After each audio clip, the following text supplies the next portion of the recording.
Excuse me? Uni sashimi. Ito ang isa sa pinakamahal na laman dagat na mabibili sa mga sushi bar ng Japanese restaurants. Isang kutsarita lang ng matabang laman ng uni o sea urchin nagkakahalaga ng mahigit 100 piso. Sinong mag-aakala na ang kutsarita nito ay katumbas ng isang araw na pagkain ng isang pamilya at katumbas ng kinabukasan ng isang buong isla?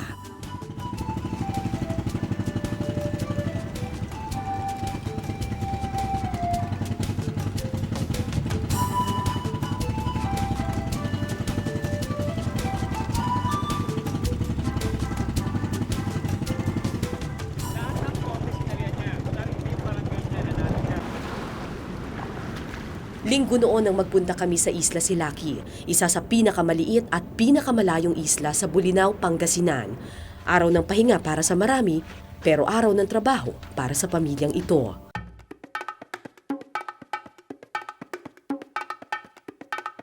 Bye-bye.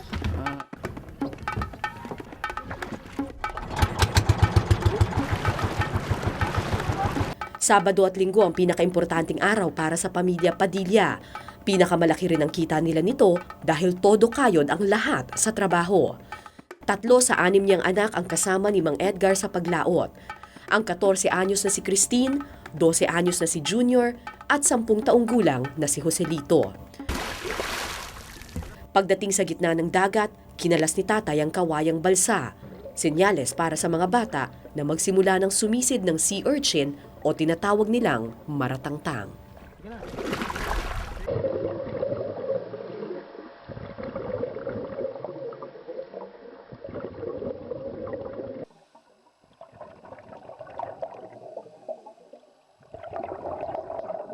Sa Isla Silaki, nasa laot ang mga tao ng mahigit kalahating araw. Kaya pagkatapos matutong lumakad, tinuturuan ng sumisid ang mga bata.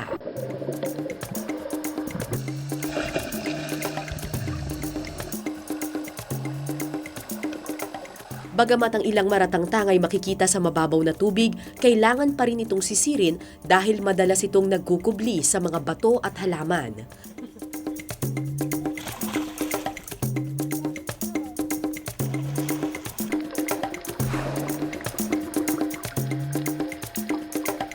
Yung ibang sea urchin may matatalim pang tusok na bumabaon sa balat kung matapakan. Pero sanay na rito ang mga bata. Bakit kayo nangunguha ng maratangtang? Para po may basketball. Hindi ba pwedeng si tatay lang ang magtrabaho? Hindi po. Ha? Matagalan pag siya lang. Inabot sila ng maghapon sa laot. Magkano ba yung kinikita ninyo sa maratangtang? 80 po sa isang araw. Ano po, may 100 din po sa isang araw. Lagi ba kayo nakakakuha ng 100 pesos? Kung minsan po, hindi po kasi po yung mga laman ng mga maratangtang. Kung iba po, mapapayat po. May may panahon na matataba yung laman ng maratangtang. Ano yung panahon na maraming mataba yung maratangtang? Pag bilog ang buwan, Pag bilog ang buwan, mataba yung mga maratangtang. matataba. Pagkaraan ng 2 oras na pagsisid, nangulubot na ang balat ng mga bata. Pero tuloy pa rin sila. Kailangan daw nilang mapuno ang isang sako kung gusto nilang makapasok sa eskwela. Kasi kapag si tatay lang ang inasahan, hindi ka makakatapos ng high school? Hindi po kasi po yung mapagkakitaan lang po niya kung minsan sakto lang po sa sa bilihing bahay, ganun po kung minsan po nagkukulang. Kaya utang na lang po kami sa kaya baon po kayo sa utang. Baon po yung tatay ko sa utang. Hindi ko po naman pangarap na magmaratangtang. Hindi mo pangarap ang Opo, maratangtang? kaso lang po, inaano ko lang po kasi naawa pa ako sa tatay ko. Bakit ka naawa sa tatay mo? Kasi po kung siya lang po yung yung magmaratangtang, kukulangin po yung budget po niya. Habang sumisid ang mga bata, pumalaot naman si Tatay Edgar sa mas malalim na parte ng dagat. Mas matataba raw ang maratangtang dito. Di po ba kayo natatakot kapag pumupunta sila sa yung sumisisid na ganyan? Natatakot nga ako, mami. Oo. Dahil baka madisgasa nga sila. Pero pipilit nilang sa amin para masanay kami, sabi nila. Gusto naming makatulong, sabi nila eh. Maliliit pa kayo, ako naman. Yung pera na nakukuha nila, saan nila ginagamit? Yeah, yung nakukuha nila sa pang gagamitin nila sa pambahan nila sa pag-aaral nila. Para po ma'am na hindi nila ako magaya. Na walang pinag-aralan. Gusto ko mapag-aral ko ng mga bata, ng mga anak ko. Kayo, ito sa balsa, rumurang ka. Tingkat gamit ng balsa, tingkat pangamirahan. Malas si tatay nung araw na yon. Di man lang napuno ang kanyang sako, kaya sinundunan niya ang mga anak. Baka sila naman ang palarin.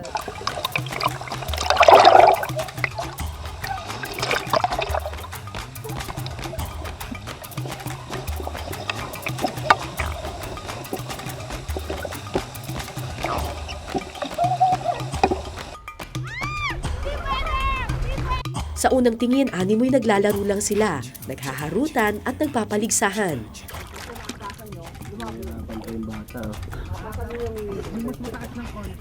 Pero pagkatapos ng ilang ulit na sisid, napagod rin ang maliliit nilang katawan. Green, merong ano? Meron hindi green, ganito. Saan si Jikoy? Sige, mangwalap ko nga anak. Nakasali ako, inawa na. 2:00 ng tanghali nang sunduin sila ni nanay para mananghalian. Pero hindi tumigil ang mga bata sa pagkuha ng maratangtang. Hindi pa raw puno ang kanilang sako.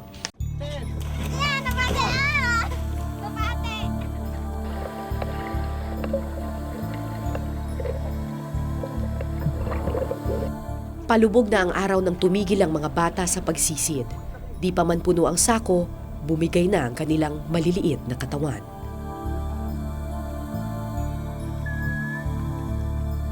Bakit gusto mo mag-aral? Para makamit po namin ang aming pangarap. Ano ba ang pangarap mo? Maging pulis po.